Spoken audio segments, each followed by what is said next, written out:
What's good? Namaste. Welcome to episode 26. Yes, coming at you live every week in a onesie. What it do? Oh, oh, oh, oh, oh. Y'all want to see dancing. Y'all want to know how to make money doing what you love.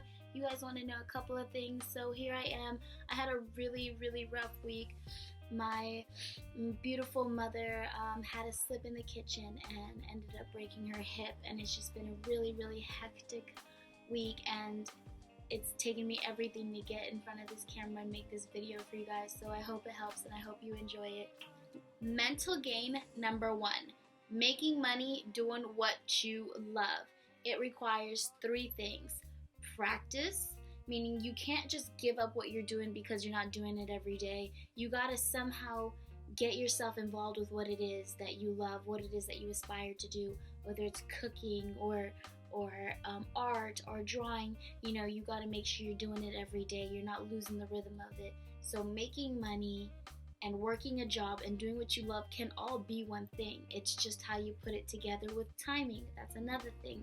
You got to set aside the right kind of time. You have to be okay with pushing yourself to that next level. And of course, it requires sacrifice, because working and doing what you love could be the same thing. You have to aspire and have the same kind of love for both things, and you have to understand that it's going to be a balance. You can't have it all at once. You have to work your way up towards it.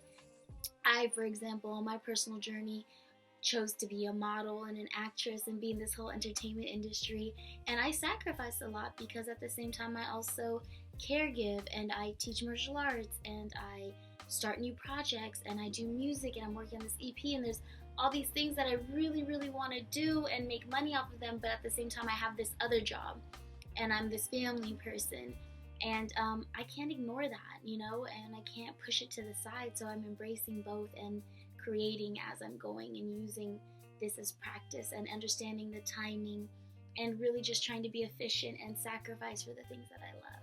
Mental gain number 2, staying positive on the daily. How to stay positive on the daily? How do I just go about my day and feel okay and not let anything bring me down? Well, 1, you gotta stay constructive. Keep it pushing. When one thing is over, go on to the next thing. Go down that checklist. We got 24 hours in a day, and we have the capacity to keep going. So just push yourself, okay? You can do it. Recently, I started talking to myself. I mean, it's not that bad. Alone time, you gotta talk to yourself a little bit. Sometimes it's not all just about feeling. You kind of have to hear yourself talking. You gotta pull out a list and write down things and kind of just have conversations with yourself, because they matter. You matter. What you think matters, and what you think about what you think matters. So being positive is also talking to yourself and encouraging yourself. And like I said in my last video, it's really inspiring yourself too, because you want to be your biggest motivation at the end of the day. You don't want anybody to be able to bring you down or take you up and have a control over your emotions like that. You know what I mean? So alone time is very important.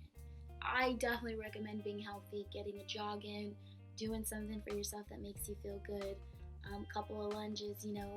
Staying healthy is really what's going to keep you feeling alive. What you put in your body is totally how you feel. So if you're putting fresh fruits in your body, guess what? Chances are you're feeling good. You feel like a little banana dance, a little blueberry dance. Mental gain number 3, how to let go of the past. In order for you to expand your brain and your mind and all these awesome neurons that are connected to you, you gotta let go of the past. I'm not saying forget it. I'm just saying let it go, because you're not going to be able to retain new information if you're still holding on to old stuff. Ways to let it go: write down stuff, let go and let live. Be free, unchained from the hooks of your thoughts, because at the end of the day, you're the only one paying attention to them. So it's very important to let go of the past. Your mental gains will come through by letting go and letting in. Letting go and letting in.